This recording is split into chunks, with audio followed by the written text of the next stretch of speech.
రాజీవ్ గారు, ఎన్టీఆర్ గారి 25th film కి అగైన్ మీరు ఒక పార్ట్, ఒక అన్నయ్యగా చేశారు.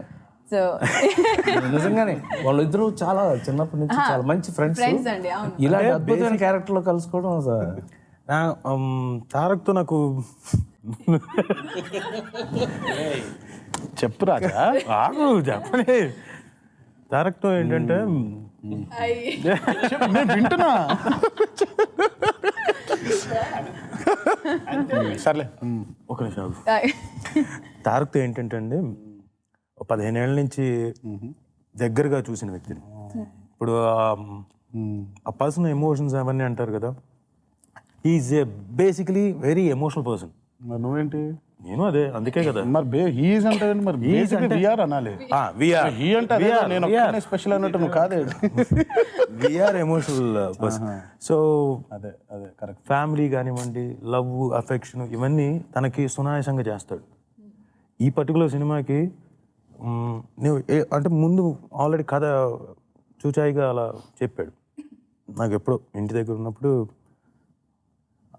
ఎమోషనల్గా ఫీల్ అయిపోయిన తర్వాత దిగిన తర్వాత నాకు ఫస్ట్ డే నాకు కొంచెం కంగారుగా ఉన్నాను. రాజా నువ్వు కంగారు పడకు, ఆగు ఒక్క నిమిషం, నువ్వు కంగారు పడకు, 2 minutes ఆగు.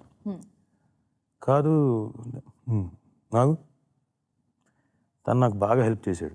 నువ్వు ఇది అర్థం చేసుకో సుకుమార్ గారిని. ఇలా ఫస్ట్ డే నా ఫస్ట్ సీన్ కొంచెం కాసేపు ఇబ్బంది పడ్డాను, అంటే ఇన్వాల్వ్ అవ్వడానికి. దానికి బాగా హెల్ప్ఫుల్. అంటే ఆ రిలేషన్షిప్ అంటారు చూడండి, యూజువల్గా యాక్టర్స్ చేయగలుగుతాం, అందరితో చేస్తాం.